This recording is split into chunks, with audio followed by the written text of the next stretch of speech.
နေ့မှာတော့မင်္ဂလိကျောင်းတစ်ကျောင်းမှာကျောင်းကဆရာမတွေကပြောဆိုဆုံးမတိုင်းဆိုရှယ်မီဒီယာမှာမဟုတ်မမှန်လုပ်ကြံဇာတ်လမ်းတွေခင်းထားတဲ့ဗီဒီယိုဖိုင်တွေကိုတင်ကားဆရာမတွေကိုဒုက္ခရအောင်ပြုလုပ်နေတဲ့ကျောင်းသူလေးတူကိုဇလိုက်ကျော်ကြီးကြပ်ရေးမှုနဲ့အတူအဖွဲ့ဝင်အသစ်ဖြစ်လာခဲ့တဲ့သူရဲ့လက်ထောက်တပည့်မလေးတို့ကဘလူတွေပညာပေးသွားမလဲဆိုတာကိုစိတ်ဝင်စားပွဲကြည့်ရှုရမယ်။တစ်လုံးမှတ်မိနေမယ်။သင်ခန်းစာပိုင်း3ကို recap ပြုလုပ်ပြီးသွားမှာဖြစ်ပါတယ်။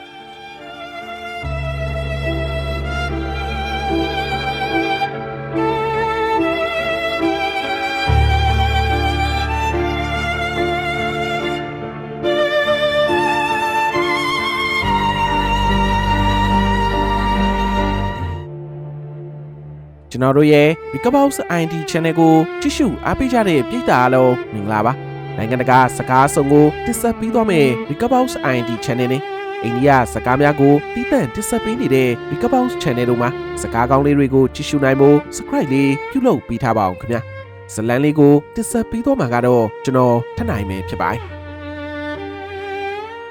တခါကကျောင်းဝင်းတစ်ခုအတွင်းမှာနာဟွာချင်းကသူ့ရဲ့ချစ်သူနဲ့အတူလမ်းလျှောက်နေခဲ့ပါတယ်သူတို့နှူးဟာပျော်ရွှင်စရာကောင်းတဲ့ချိန်တွေကိုပိုင်ဆိုင်ထားခဲ့ကြပြီးရှေ့ဆက်မဲ့အနာဂတ်အကြောင်းတွေကိုလည်းပြောဆိုနေခဲ့ကြတာပါဒါပေမဲ့အဲ့ဒီပျော်ရွှင်မှုတွေရဲ့ဂျာမှာဟွာချင်းဟာကျောင်းဝင်းထဲကစိုးသွမ်းနေတဲ့ကျောင်းသားတစုကိုသတိထားပြီးသွားခဲ့ပါတယ်အဲ့ဒီကျောင်းသားတွေဟာအခြားကျောင်းသားတယောက်ကိုဝိုင်းဝန်းအနိုင်ကျင့်နေကြတာဖြစ်ပြီးဟွာချင်းကတော့အဲ့ဒီမြင်ကွင်းကိုကြည့်ပြီးစိတ်ထဲမှာမတင်မကျဖြစ်နေခဲ့ပါတယ်သူရဲ့ချစ်သူဖြစ်သူဆီယာမချွဲကရုံကတော့အဲ့လိုမတရားမှုကိုလက်ပိုက်ချိနေနိုင်မယ်ကိုယ်တိုင်ဝင်ရောက်တားဆီးဖို့ကြိုးစားခဲ့ပါတယ်ဒါဟာသူတို့နှူးရဲ့ဘဝမှာကြီးမားတဲ့ပြောင်းလဲတစ်ခုဖြစ်လာလိမ့်မယ်လို့လည်းဘယ်သူမှထင်မထားခဲ့ကြပါဘူးမကြာခင်မှာပဲဖြစ်ရဆိုးတစ်ခုကပေါ်ပေါက်လာခဲ့ပါတယ်တရားခွင်တစ်ခုအတွင်းမှာလူသတ်မှုနဲ့တရားစွဲဆိုခံထားရတဲ့ကျောင်းသားတစ်ယောက်ကိုမြင်တွေ့ခဲ့ရပါတယ်အဲ့ဒီကျောင်းသားဟာသူ့ရဲ့ဆီယာမဖြစ်သူကိုရရဆက်ဆက်တပ်ဖြတ်ခဲ့တာဖြစ်ပြီးအဲ့ဒီဆီယာမကတော့ဟွာချင်းရဲ့ချစ်သူဖြစ်သူဆီယာမချွဲကရုံပဲဖြစ်ပါတယ်ဆီယာမချွဲကရုံဟာကျောင်းသားတွေရဲ့ပေါ်မှာအလွန်ကိုစေတနာထားတဲ့ဆီယာမတစ်ယောက်ဖြစ်ပေမဲ့သူရဲ့စေတနာဟာအခုလိုအသက်ဆုံးရှုံးမှုနဲ့ပြန်လည်ပေးဆက်လိုက်ရတာကလည်းအလွန်ကိုဝမ်းနည်းစရာကောင်းလို့နေခဲ့ပါတယ်တရားခွင်မှာအဲ့ဒီကျောင်းသားကသူဟာဆီယာမကိုချစ်လို့အခုလိုလုပ်ခဲ့တာပါဆိုပြီးအကြောင်းပြချက်ပေးခဲ့ပေမဲ့ဒါဟာဘလို့မှလက်ခံနိုင်စရာမရှိတဲ့ကိစ္စတစ်ခုလည်းဖြစ်ပါတယ်တရားသူကြီးကတော့အဲ့ဒီကျောင်းသားဟာအသက်မပြည့်သေးတဲ့အတွက်ကြောင့်ပြစ်ဒဏ်ကိုလျှော့ပေါ့ပေးခဲ့ပြီးအနည်းဆုံးထောင်ဒဏ်2နှစ်ကနေအများဆုံး4နှစ်ထိသာချမှတ်ခဲ့ပါတယ်ဒီစီရင်ချက်ကိုကြားလိုက်ရတဲ့ဟွာချင်းထွက်ကတော့ကဘာပြတ်သွားသလိုခံစားခဲ့ရပါတယ်ဟွာချင်းဟာသူ့ရဲ့ကားထဲမှာထိုင်ရင်ချစ်ရသူရဲ့ဓာတ်ပုံကိုကြည့်ကမျက်ရည်တွေကျဆင်းနေခဲ့ပါတယ်သူဟာအဲ့ဒီကျောင်းသားတရားရုံးထဲကနေပြန်ထွက်လာမဲ့အချိန်ကိုစုံစမ်းနေခဲ့ပြီးအဲ့ဒီကျောင်းသားကိုကားနဲ့တိုက်သက်ဖို့အထိကြိုးစားခဲ့ပါတယ်ဒါပေမဲ့အဲ့ဒီနေရာမှာအခုပညာရေးဝန်ကြီးဖြစ်တဲ့ချွဲကန်စောကသူ့ကိုလာရောက်တားဆီးခဲ့ပါတယ်အဲ့ဒီချိန်တုန်းကချွဲကန်စောဟာပညာရေးဝန်ကြီးဌာနကအရာရှိတယောက်သာဖြစ်သေးပြီးဟွာချင်းကိုလည်းစိတ်လိုက်မပါမလုပ်ဖို့နဲ့ကလစားချီတာထက်ပုံမထိရောက်တဲ့နီးလန်းတွေရှိကြောင်းပြောပြခဲ့ပါတယ်အဲ့ဒီနောက်မှာတော့ဟွာချင်းဟာချွဲကန်စောနဲ့အတူစားတောက်ဆိုင်တစ်ခုမှထိုင်ရင်းရှစ်ဆက်ရမယ်အစီအစဉ်တွေကိုဆွေးနွေးခဲ့ကြပါတယ်ချွဲကန်စောဟာပညာရေးဝန်ကြီးဌာနမှာကျောင်းတွင်းကျန်းဖတ်မှုတွေကိုနှိမ်နင်းဖို့အတွက်အထူးအဖွဲ့တစ်ခုကိုဖွဲ့စည်းနိုင်မှုအတွက်လည်းကြိုးစားနေခဲ့ပါတယ်သူဟာဟွာချင်းကိုအဲ့ဒီအဖွဲ့ထဲမှာပါဝင်ဖို့ကမ်းလှမ်းခဲ့ပြီးကျောင်းသားတွေရဲ့စိုးသွမ်းမှုတွေကိုစနစ်တကျပြန်လည်ဆုံးမနိုင်ဖို့တိုက်တွန်းခဲ့ပါတယ်ဟွာချင်းကတော့သူ့ရဲ့ချစ်သူဆုံးရှုံးခဲ့ရတဲ့ဖြစ်ပျက်ကိုအရင်ခံပြီးအခုလိုမျိုးမတရားမှုတွေကိုတိုက်ဖြတ်ဖို့အတွက်ခွန်အားတွေရရှိလာခဲ့တာလည်းဖြစ်ပါတယ်အချိန်တွေကြာမြင့်လာပြီးတဲ့နောက်မှာတော့ဟွာချင်းဟာပညာရေးခွင့်ရေးကာကွယ်ရေးဌာနမှာအရေးပါတဲ့ဖွဲ့ဝင်တစ်ယောက်ဖြစ်လာခဲ့ပါတယ်သူတို့အဖွဲ့ဟာကျောင်းတွင်မှာဖြစ်ပွားနေခဲ့တဲ့ကြမ်းဖက်မှုတွေနဲ့ဆရာတွေကိုအနိုင်ကျင့်တဲ့ကိစ္စတွေကိုလျှို့ဝှက်စုံစမ်းစစ်ဆေးပြီးအရေးယူမှုတွေကိုပြုလုပ်နေခဲ့တာလည်းဖြစ်ပါတယ်အခုတစ်ခါမှတော့သူတို့စီကိုအမှုအသစ်တစ်ခုကရောက်ရှိလာခဲ့ပါတယ်အဲ့ဒါကတော့ကျောင်းသူတယောက်ရဲ့မဟုတ်မမှန်ဆွဆွဲမှုကြောင့်ဆရာတယောက်ကကိုတတ်သိသွားခဲ့တဲ့ကိစ္စတစ်ခုလည်းဖြစ်ပါတယ်အဲ့ဒီကျောင်းသူကတော့ဟန်ရီရီဖြစ်ပြီးသူဟာဆိုရှယ်မီဒီယာမှာ follower 6 သိန်းကျော်တဲ့နာမည်ကြီး influencer တယောက်လည်းဖြစ်ပါတယ်ဟန်ရီရီဟာကျောင်းမှာသင်္ချာဆီယာမတယောက်ရဲ့ပြောဆိုဆုံးမမှုကိုမကြိုက်တာကြောင့်လောက်ကျန်ဇလန်တစ်ခုကိုဖန်တီးကဆိုရှယ်မီဒီယာပေါ်မှာတင်ခဲ့တဲ့ကိစ္စကိုအကြောင်းရင်းမှန်ကိုသိရှိနေခဲ့တဲ့အတန်းပိုင်ဆရာကိုရောင်းစုကသူမကိုတီးတန့်ခေါ်ယူတွေ့ဆုံကပြောဆိုခဲ့မှုပေါ်ပြန်လဲလက်တုံ့ပြန်တဲ့အနေနဲ့သူ့ရဲ့ဆရာဖြစ်သူကိုရောင်းစုကိုလိမ်မိုင်းဆိုင်ရာကျူးလွန်နေဆိုပြီးဗီဒီယိုတွေအကွက်ချက်ချတီးဖြတ်ကဆိုရှယ်မီဒီယာပေါ်မှာတင်ခဲ့တာလည်းဖြစ်ပါတယ် ဒီဖြစ်ပျက်ကိုဝမ်းနည်းစရာသချင်းတွေနဲ့ပေါက်ဆက်ပြီးသူဟာအနိုင်ကျင့်ခံရသလိုမျိုးပုံဖော်ခဲ့တာလည်းဖြစ်ပါတယ်ဒီဗီဒီယိုဟာဆိုရှယ်မီဒီယာပေါ်မှာပြန့်နှံ့သွားခဲ့ရပြီးဆရာကိုရောင်စုရဲ့အပေါ်မှာလည်းလူအများကဝိုင်းဝန်းကဲ့ရဲ့အပြစ်တင်ခဲ့ကြပါတယ်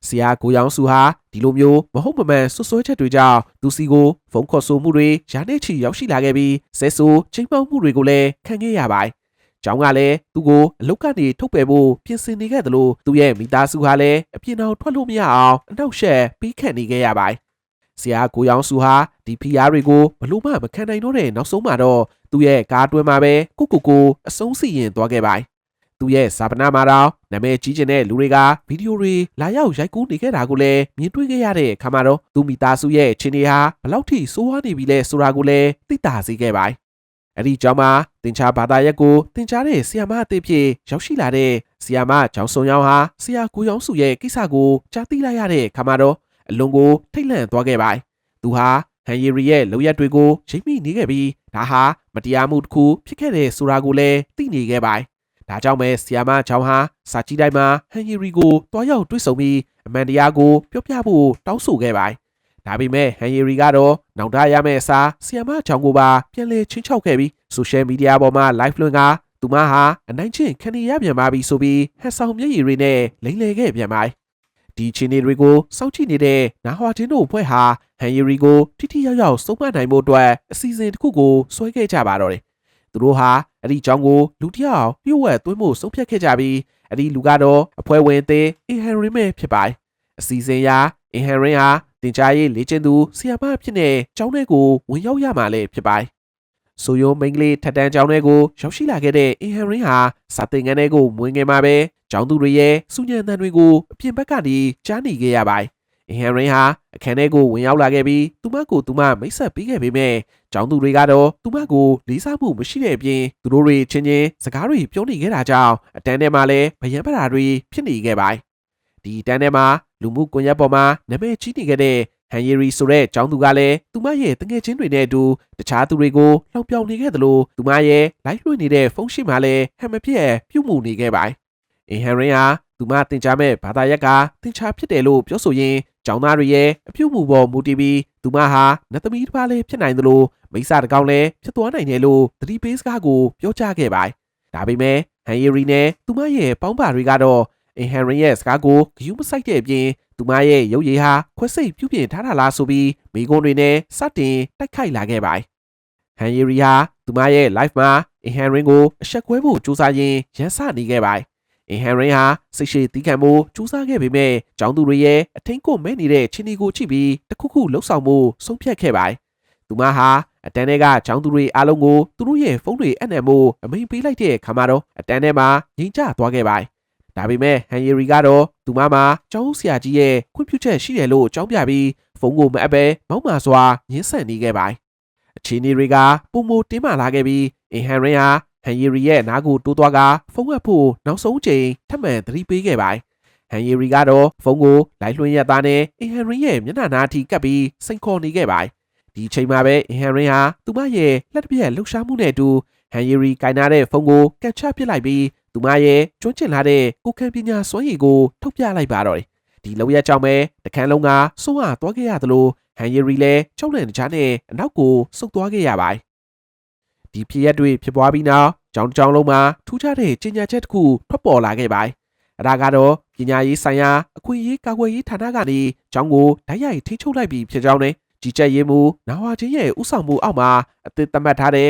စီကံတွေကိုလိုက်နိုင်ရမယ်ဆိုတဲ့အချက်တွေပဲဖြစ်ပါတယ်။ကျောင်းသားတွေရောဆရာတွေပါဒီကြေညာချက်ကြောင့်အံ့အားသင့်သွားခဲ့ပြီးကျောင်းရဲ့အုပ်ချုပ်ရေးစနစ်ဟာတညာတွင်ချင်းပြောင်းလဲသွားခဲ့ပါတယ်။ဟွာချင်းဟာဆရာတွေရဲ့နားနေခန်းထဲကိုဝင်ရောက်လာခဲ့ပြီးဆရာတွေအနေနဲ့ကျောင်းသားတွေကိုကြောက်စရာမလိုတော့ပဲသူတို့ကြုံတွေ့နေရတဲ့အနိုင်ကျင့်ခံရမှုတွေကိုပွင့်ပွင့်လင်းလင်းတင်ပြဖို့တိုက်တွန်းခဲ့ပါတယ်။တစ်ဖက်မှာလည်းအင်ဟန်ရင်းဟာသူမကိုစိန်ခေါ်ခဲ့တဲ့ကျောင်းသားတွေကိုအားကစားကွင်းထဲမှာပြစ်ထန်တဲ့ကိုလက်လှုပ်ရှားမှုတွေလုပ်ခိုင်းပြီးအပြစ်ပေးနေခဲ့ပါတယ်။ကျောင်းသားတွေဟာပင်မနွမ်းနဲ့နေကြပေမဲ့အင်ဟန်ရင်းရဲ့တင်းကျပ်တဲ့မိန့်တွေကြောင့်မလွန်ဆန်ရဲပဲလှုပ်ဆောင်နေခဲ့ကြရပါတယ်။ဒီမြင်ကွင်းကိုကြည့်ပြီးဟွာချင်းဟာအင်ဟန်ရင်းရဲ့လှုပ်ဆောင်ချက်တွေကိုသဘောကျနေခဲ့ပါတယ်။ဟွာချင်းဟာဆရာတွေကိုသူတို့ရဲ့ဂုဏ်သိက္ခာကိုပြန်လည်ထိမ့်သိမ့်ဖို့နဲ့ကျောင်းသားတွေရဲ့ပေါ်မှာပြက်ပြက်သားသားကင်တွယ်ဖို့လိုအပ်ကြောင်းကိုလည်းအခိုင်အမာပြောကြားခဲ့ပါတယ် ကျောင်းရဲ့မုတ်ဆိုင်ထဲမှာတော့နာဟွာချင်းအင်ဟန်ရင်းနဲ့ဘုံကုန်းတဲ့တို့၃ယောက်တွေ့ဆုံခဲ့ကြပါတယ်ဘုံကုန်းတဲ့ဟာ KIST တက္ကသိုလ်ကနေဘွဲရထားတဲ့ထူးချွန်သူတစ်ယောက်ဖြစ်ပြီးအခုတော့ဟွာချင်းရဲ့ဖွဲ့ထဲမှာအတွင်းရေးမှူးတာဝန်နဲ့ပါဝင်ကူညီနေခဲ့သူလည်းဖြစ်ပါတယ်သူတို့၃ယောက်ဟာဟန်ရီရီကိုဘလို့ဆက်လက်ကင်တွယ်ရမလဲဆိုတာကိုဆွေးနွေးနေခဲ့ကြရင်အင်ဟန်ရင်းကသူမကိုဘာကြောင့်ဒီတာဝန်အတွက်ရွေးချယ်ခဲ့တာလဲလို့ဟွာချင်းကိုမေးမြန်းခဲ့ပါတယ်ဟွာချင်းကတော့သူမဟာကောင်းပါပြီမလျှော်တမ်းစူးစမ်းတတ်သူဖြစ်လို့ရွေးချယ်ခဲ့တာဖြစ်ကြောင်းအရှုံးဖောက်ပြောဆိုခဲ့ပါတယ်တခုခုဆိုရင်စိတ်ထဲကအတွေးထက်ခြေလက်တွေကပုံမမြင်မြင်ဆန်းဆန်းတုတ်ပြန်တတ်တဲ့အင်ဟန်ရီရဲ့အကြောင်းကိုသိရှိနေခဲ့တဲ့ဟွာချင်းကဒေါသတွေထွက်လာတိုင်းဒီမှာလူတက်လို့မရကြောင်းနဲ့တယောက်ယောက်ကိုတတ်ချင်တဲ့စိတ်တွေပေါ်လာခဲ့ရင်လက်ဖွားမှာဒီခန့်ဆိုတဲ့စလုံးကိုသုံးခါရေးပြီးဒေါသကိုဖြေဖြောက်ပါလို့သတိပေးခဲ့ကထွက်ခွာသွားခဲ့ပါတယ်ဒါပေမဲ့အင်ဟန်ရင်းကတော့ဒီခန့်ချင်းတဲ့ထိရောက်တဲ့ရေးယူမှုကသာပို့ပြီးတော့ကောင်းမွန်တယ်လို့ယူဆနေပုံရပါတယ်အဲဒီနောက်အင်ဟန်ရင်းလည်းထွက်သွားခဲ့တဲ့အချိန်မှာကျောင်းသူတွေဟာစားတောက်မုတ်ဆိုင်တွေကိုအုပ်စုလိုက်တိုးဝေဝင်ရောက်လာခဲ့ပြီးလူရဲ့ဝယ်ယူနေခဲ့တာကြောင့်ဘုံကုန်းတဲ့တရားကျောင်းစီစီနဲ့ချိနေခဲ့ရပါတယ်နောက်တနေ့မှာတော့အင်ဟန်ရင်းဟာအတန်းထဲကိုပြန်ဝင်လာခဲ့ပြီးကျောင်းသားတွေကိုအတန်းတန့်ရှင်းရေးအသေးချာပြုလုပ်ဖို့ခိုင်းစေခဲ့ပါတယ်သူမဟာကျမ်းမြင့်တွေကိုပန်လိုပြောင်းလဲနေအောင်တိုက်ချုပ်ခိုင်းခဲ့ပြီးစီကမ်းမဲ့နေတဲ့ကျောင်းသူတွေကိုလည်းတဦးချင်းစီစောင့်ကြည့်နေခဲ့ပါတယ်ကျောင်းဆင်းတဲ့အချိန်မှာတော့အင်ဟန်ရင်းဟာကျောင်းဝင်းထဲကနေထွက်ခွာလာခဲ့တဲ့အချိန်မှာဆီယာမကျောင်းကလည်းသူမရဲ့လုပ်ရက်တွေကြောင့်ကျောင်းသားမိဘတွေဘက်ကကန့်ကွက်မှုတွေရှိလာနိုင်တယ်လို့စိုးရိမ်တကြီးနဲ့ပြောဆိုခဲ့ပါတယ်ဒါပေမဲ့အင်ဟန်ရင်းကတော့သူမအနေနဲ့မှန်ကန်တဲ့အရာကိုလှုပ်ဆောင်နေခဲ့တာဖြစ်လို့ဘာကူမှမကြောက်ဘူးလို့လည်းပြက်ပြက်သားသားတုံ့ပြန်ခဲ့ပါတယ်အဝေးကနေဟန်ရီရီရဲ့အပေါင်းပါတယောက်ကတော့ဒီမြင်ကွင်းကိုဖုန်းနဲ့လှမ်းရိုက်ပြီးဆိုရှယ်မီဒီယာပေါ်မှာအင်ဟန်ရင်းကိုတိုက်ခိုက်ဖို့အတွက်အကွက်ဆင်နေခဲ့ပါတယ်ညချင်းပညာရေးဝန်ကြီးဌာနရဲ့ရုံးခန်းတစ်ခုအတွင်းမှာဘုံကုန်းတဲ့တရားစာရွက်စာတမ်းတွေကင်ဆောင်ပြီးအလုပ်တွေနဲ့လုံးပန်းနေခဲ့ရတာကြောင့်အလွန်မင်းကိုပင်ပန်းနွမ်းနေတဲ့ပုံစံနဲ့တန်းဝေနေခဲ့ပါတယ်တစ်ဖက်မှာလည်းအင်ဟန်ရင်းကရုံးခန်းထဲကဆိုဖာပေါ်မှာနှိမ့်နှိမ့်ချက်ချက်အိပ်ပျော်နေခဲ့ပါတယ်အဲ့ဒီချိန်မှာပဲဟွာချင်းဟာရုံးခန်းထဲကိုဝင်ရောက်လာခဲ့ပါတယ်ဟွာချင်းဝင်လာတဲ့အတန်းကိုကြားလိုက်ရတာနဲ့အင်ဟန်ရင်းဟာအိယာကနေချက်ချင်းဆိုသလိုထားရက်လိုက်ပြီးစစ်သားတယောက်လိုအလေးပြုနှုတ်ဆက်နေခဲ့ပါတယ်ဒါပေမဲ့ဟွာချင်းကတော့အင်ဟန်ရင်းကိုအခုအချိန်မှာရက်သားတယောက်ဖြစ်နေပြီမို့လို့ဒီလိုမျိုးအလေးပြုစရာမလိုအပ်ကြောင်းသတိပေးပြောဆိုခဲ့ပြီးသူတို့ရဲ့ရှစ်ဆက်လှုပ်ဆောင်ရမယ့်တာဝန်တွေရဲ့အကြောင်းကိုစတင်ဆွေးနွေးခဲ့ကြပါတယ်။ဟွာချင်းဟာစူယုံမိန်ကလေးထက်တန်းကျောင်းကကျောင်းသူအားလုံးရဲ့ဆိုရှယ်မီဒီယာအကောင့်တွေကိုတခုမကျန်လိုက်လံစစ်ဆေးဖို့အတွက်အင်ဟန်ရင်းကိုအမိန့်ပေးခဲ့ပါတယ်။ကျောင်းသူတွေဟာဆရာမတွေကိုအကြီးညိုပြတ်စေမဲ့ကျောင်းရာတွေလောင်ပြောင်ထားတာတွေနဲ့မဟုတ်မမှန်သတင်းဖြန့်တာတွေရှိမရှိကိုအထောက်ထားနဲ့ရှောက်ဖွေခိုင်းတာပဲဖြစ်ပါတယ်။အင်ဟန်ရင်းဟာဒီလောက်များပြားတဲ့ကျောင်းသူတွေရဲ့အကောင့်တွေကိုစစ်ဆေးရမယ့်လို့ဟာမလွယ်ကူဘူးဆိုတာကိုသိရှိနေခဲ့ပေမဲ့လည်းသူမကိုပေးရထားတဲ့တာဝန်ကိုအကောင်းဆုံးထမ်းဆောင်ဖို့အတွက်ခေါင်းညိတ်သဘောတူခဲ့ပါတယ်။ဟွာချင်းထွက်သွားခဲ့တဲ့အချိန်မှာတော့လူလဲမာလေးဖြစ်တဲ့အင်ဟန်ရင်းကအဆိုပါအလုပ်တွေကိုဘုံကုန်းနယ်ကိုတစ်ဖက်လက်နဲ့ပြုလုပ်ခိုင်းခဲ့ပြီးဘုံကုန်းနယ်ကတော့ကွန်ပျူတာရှိမှထိုင်ပြီးနည်းပညာပိုင်းဆိုင်ရာအရာကျောင်းသူတွေရဲ့အချက်လက်တွေကိုစုဆောင်းခဲ့ရပါတယ်။နောက်တနေ့မှာတော့ကျောင်းသူတွေရှိရာတန်းထဲကိုအင်ဟန်ရင်းတယောက်တည်ငြိမ်တဲ့မူရနဲ့ဝင်ရောက်လာခဲ့ပါတယ်။သူမဟာကျောင်းသူတွေအံ့ဩသွားအောင်ဆိုရှယ်မီဒီယာပေါ်မှာဆီယာမကျောင်းပေါ်မဟုတ်မမှန်လုတ်ချန်တိုက်ခိုက်ထားတဲ့ထောက်ထားတွေကိုထုတ်ပြခဲ့ပါတယ်။ကျောင်းသူတွေဟာဆီယာမရဲ့တပုံတွေကိုခွင့်ပြုချက်မရှိဘဲရိုက်ကူးပြီးလောင်ပြောင်မှုအတွက်ဗီဒီယိုတွေကိုစိတ်ကြိုက်ပြင်ဆင်တီးဖြတ်ထားခဲ့တာလည်းဖြစ်ပါတယ်။ဒါဟာဥပဒေအရအသေးဖြတ်မှုမြောက်သလိုကျောင်းရဲ့စီကံတွေကိုလည်းပြင်းပြင်းထန်ထန်ချိုးပေါက်နေတာဖြစ်ကြောင်းအင်ဟန်ရင်းကပြတ်သားစွာနဲ့သတိပေးခဲ့ပါတယ်။အင်ဟန်ရင်းရဲ့စကားတွေဟာကျောင်းသူတွေရဲ့ဂျာမာထိတ်လန့်တုန်လှုပ်မှုတွေဖြစ်ပေါ်စေခဲ့ပြီးသူတို့လုပ်ခဲ့တဲ့အမှားတွေအတွက်လည်းပြန်လည်တာဝန်ယူရတော့မယ်ဆိုတာကိုသိရှိသွားကြပါတယ်။စီကံဖောက်ဖျက်တဲ့ကျောင်းသူတွေကိုအင်ဟန်ရင်းဟာကျောင်းရဲ့ကွင်းပြင်ထဲမှာလူမြင်ကွင်းရှိမှအပြစ်ပေးခဲ့ပါတယ်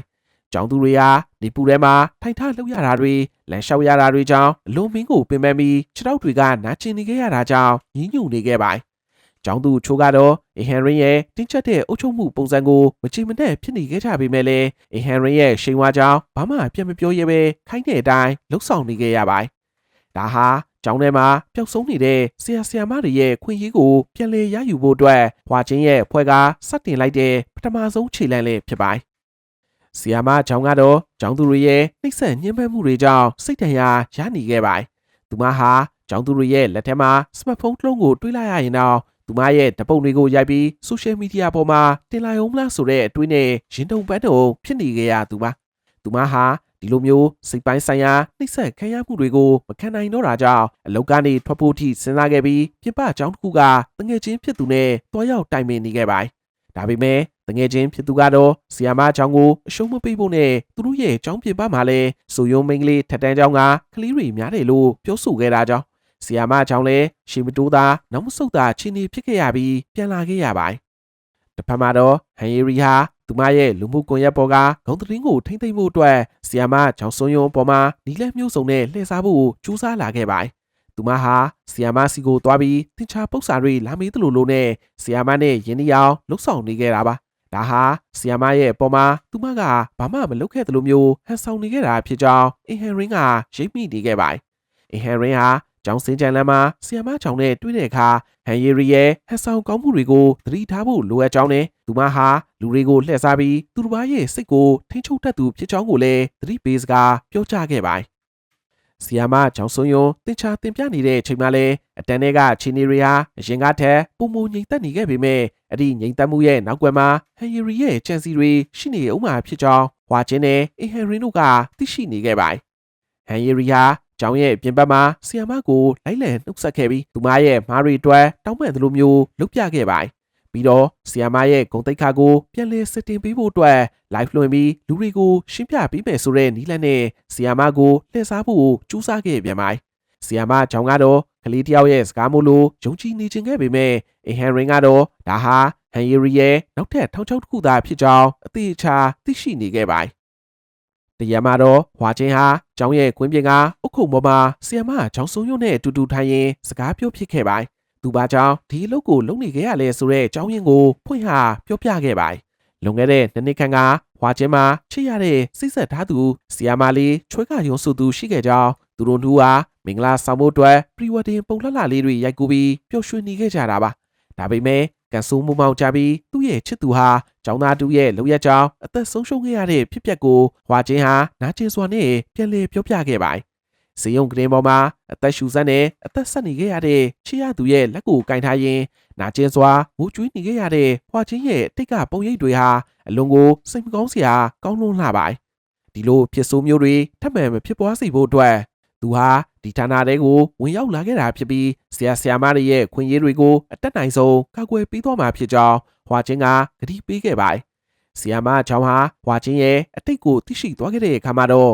သူမရင်ဆိုင်နေရတဲ့ခက်ခဲတွေဟာဟွာချင်းရဲ့နာကျင်မှုနဲ့ရှင်ရင်ဘာမှမဟုတ်တော့ဘူးဆိုတာကိုခန်းစားလိုက်ရပါတယ်။ဟွာချင်းဟာဆီယာမကိုအတန်းတွေကကျောင်းသူအချို့ကရေးသားပေးပို့ထားတဲ့အားပေးစာတွေနဲ့တိုင်ကြားစာတွေကိုပြသခဲ့ပါတယ်။ကျောင်းသူအများစုကဟန်ရီရီကိုကြောက်ရွံ့နေခဲ့ကြတာကြောင့်ဘာမှမပြောရဲပဲနှုတ်ဆက်နေခဲ့ကြတာဖြစ်ပြီးသူတို့အားလုံးဟာဆီယာမရဲ့တင် जा မှုတွေကိုပြန်လည်ရရှိနေခြင်းခဲ့တာပါဆီယာမကျောင်းဟာကျောင်းသူလေးတွေရဲ့စစ်မှန်တဲ့စာသားတွေကိုဖတ်ကြည့်ပြီးတဲ့နောက်မှာတော့သူမကိုတကယ်ချစ်ခင်တဲ့သူတွေရှိနေသေးတယ်ဆိုတာကိုသိရှိသွားခဲ့ပြီးဝမ်းသာအားရငိုကြွေးနေမိခဲ့ပါတယ်ဟွာချင်းကတော့ဆီယာမကိုအမြဲတမ်းကာကွယ်ပေးသွားမှာဖြစ်ကြောင်းနဲ့ဆီယာမတယောက်အနေနဲ့ကျောင်းသူတွေရဲ့ရှေ့မှာယုံကြည်ချက်ရှိပြန်လည်ရည်တည်နိုင်အောင်ကူညီပေးသွားမှာဖြစ်ကြောင်းကိုလည်းထပ်မံအတည်ပြုခဲ့ပါတယ်။ဆိုယုံမိန်းကလေးထက်တန်းကျောင်းရဲ့စာသင်ခန်းထဲမှာကျောင်းသူတွေဟာစူညံပလောရိုက်နေခဲ့ကြပြီးသူတို့ရဲ့စိတ်ဝင်စားမှုတွေကဖုန်းမျက်နှာပြင်ပေါ်ကဆိုရှယ်မီဒီယာတွေစီမှာပဲရောက်ရှိနေခဲ့ပါတယ်။နာမည်ကျော် influencer ဟန်ရီရီရဲ့ဝင်းကျင်မှာကျောင်းသူတွေစုယုံနေခဲ့ပြီးသူမရဲ့ပုံတွေကိုကြည့်ကချီးမွမ်းခန်းတွေဖွင့်နေခဲ့တဲ့အချိန်မှာပဲအတန်းမိုက်ဆီယာမကျောင်းဟာစာသင်ခန်းထဲကိုဝင်ရောက်လာခဲ့ပါတယ်။ဆီယာမဝင်လာတာနဲ့ကျောင်းသူတွေဟာကိုနေရာကိုပြန်ထိုင်ခဲ့ကြပြီးမဲ့ခန်းရဲ့နောက်ဆုံးမှာတော့ခက်တီတီနဲ့ရက်နေတဲ့အင်ဟန်ရင်းရဲ့ရှိနေမှုကိုအားလုံးကသတိထားမိနေခဲ့ပါတယ်။ဟန်ရီရီဟာလက်ကိုမြောက်ပြီးသူမတို့စီစဉ်ထားတဲ့ဓာတ်ရိုက်ထုတ်လွှင့်မှုစီစဉ်မှာပါဝင်ပေးနိုင်မှုဆီယာမဆုံးဖြတ်ပြီးပြီလားလို့မေးလာခဲ့ပါတယ်။ကျောင်းသူတွေအားလုံးကပါဝင်မှုသဘောတူထားတဲ့အကြောင်းနဲ့ဒါဟာဆိုရှယ်မီဒီယာမှာအရန်ကိုလူချိုင်များလာမှာဖြစ်ကြောင်းကိုလည်းသူမကယုံကြည်မှုအပြည့်နဲ့ပြောဆိုနေခဲ့ပါတယ်။ဒါပေမဲ့ဆီယာမချောင်းစုံရဲ့အဖြစ်ကတော့သူမအနေနဲ့ဒီစီစဉ်မှာမပါဝင်နိုင်တော့ကြောင်းပြက်ပြက်သားသားညင်းဆိုခဲ့ပါတယ်။ဒီစကားကြောင့်ပဲဟန်ရီရီရဲ့မျက်နှာဟာချက်ချင်းဆိုသလိုပြည့်ရွှင်သွားခဲ့ပြီးသူမရဲ့မမာနာတွေကိုထိခိုက်သွားသလိုခံစားလိုက်ရပါတယ်။ဆီယာမချောင်းကသင်ခန်းစာစတင်ဖို့ကြိုးစားခဲ့တဲ့အချိန်မှာပဲဟန်ရီရီယာမချင်မနဲ့ဖြစ်နေတဲ့ပုံစံနဲ့ဆီယာမကိုစိုက်ကြည့်နေခဲ့ပါတယ်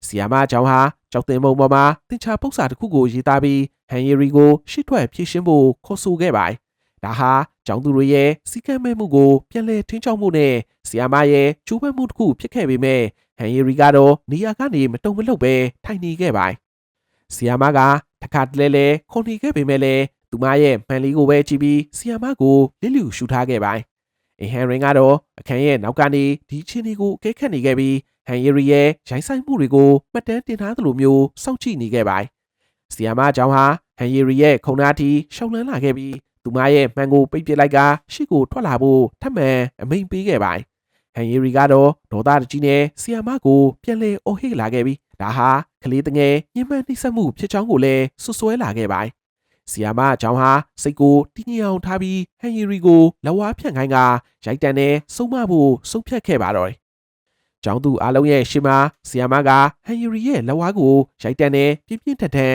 ရိုက်နဲ့ဆုံးမခဲ့ပါတယ်။ရိုက်ချက်တိုင်းဟာအခန်းထဲမှာဟိန်းထွက်သွားခဲ့ပြီးကျောင်းသူတွေအားလုံးဟာလည်းထိတ်လန့်တုန်လှုပ်သွားခဲ့ပါတယ်။ဟန်ရီရီဟာနာကျင်မှုကြောင့်မျက်နှာရှုံးမဲ့နေခဲ့ပေမဲ့သူမရဲ့မျက်လုံးထဲမှာတော့လက်စားချီလိုတဲ့ရိပ်ရောင်တွေပြည့်နှက်နေခဲ့ပါတယ်။ဆီယာမကတော့ကျောင်းသူတွေဟာကျောင်းသူပြီးချစ်ကြံရမှာဖြစ်ပြီးဆီယာမကိုလေးစားရမယ်ဆိုတာကိုလည်းသင်ခန်းစာပေးခဲ့တာဖြစ်ပါတယ်။အတန်းပြီးလို့ဆီယာမကျောင်းအခန်းထဲကနေထွက်ခွာသွားခဲ့တဲ့အချိန်မှာတော့ဟန်ရင်ဟာစာသင်ခန်းရဲ့ပြင်ပကိုထွက်လာပြီးလက်ခုပ်တီးကဆီယာမကျောင်းကိုအော်ဟစ်ချီးကျူးခဲ့ပါတယ်။ဒါဟာဟန်ရီရီကိုပို့ပြီးတော့ဒေါသထွက်စေခဲ့ပြီးအခြေအနေတွေကလည်းပုံမူတင်းမာလာခဲ့ပါတယ်။ဟန်ရီရီဟာသူမရဲ့အိမ်ခန်းထဲမှာတယောက်တည်းရှိနေခဲ့တဲ့အချိန်မှာဒေါသတွေပောက်ကွဲပြီးသူမကိုခုလိုမျိုးအဆက်ခွဲခဲ့တဲ့ဆီယာမချောင်းကိုဆိုရှယ်မီဒီယာပေါ်မှာပြန်လည်တိုက်ခိုက်ဖို့ကြံစည်ခဲ့ပါတော့တယ်။သူမဟာဆီယာမရဲ့ချက်လက်တွေကိုဖော်ထုတ်ပြီးသူမရဲ့ follower တွေစီကိုသတင်းမှားတွေဖြန့်ဝေဖို့စာတွေကိုစီကုံ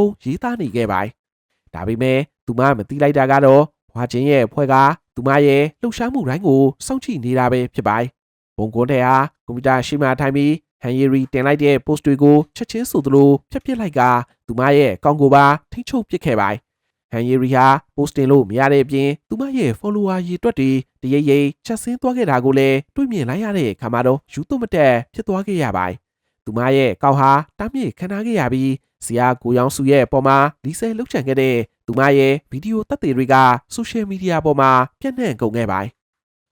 ဒါကြောင့်ပဲဟန်ရီရီဟာသူမဒီလိုဖြစ်ပျက်ခဲ့ရတာတွေကိုဆီယာမချောင်းရဲ့အပေါ်မှာပဲအပြစ်တင်ခဲ့ပြီးဆီယာမချောင်းရဲ့အင်ကိုသွားရောက်ကကိုတီးလက်ရောက်အနေနဲ့ပြုတ်မှုဖို့ကြိုးစားရင်းဓာတ်နဲ့ထိုးဖို့ထိလှုပ်ဆောင်လာခဲ့တာကြောင့်ဆီယာမချောင်းလည်းတိုက်ရဲ့ရန်နာကနေအောက်ကိုပြုတ်ကျသွားခဲ့တဲ့အချိန်မှာအခန်းထဲကိုနာဝါချင်းကရောက်လာခဲ့ပြီးပြုတ်ကျသွားတဲ့ဆီယာမချောင်းရဲ့နောက်ကိုခုန်ချကလေထဲမှာဖတ်ထားလိုက်ရင်ဆီယာမချောင်းအောက်ပြုတ်ကျရင်အနေနဲ့မဖြစ်အောင်ကာကွယ်ပေးခဲ့ပြီးနှစ်ယောက်စလုံးကားတစ်စီးပေါ်ကိုပြုတ်ကျသွားခဲ့ပါတယ်။ဒီဖြစ်ရပ်ကိုကြည့်ပြီးဒေါသတွေမထွက်အောင်ထိန်းသိမ်းခဲ့ရတဲ့အင်ဟန်ရင်းက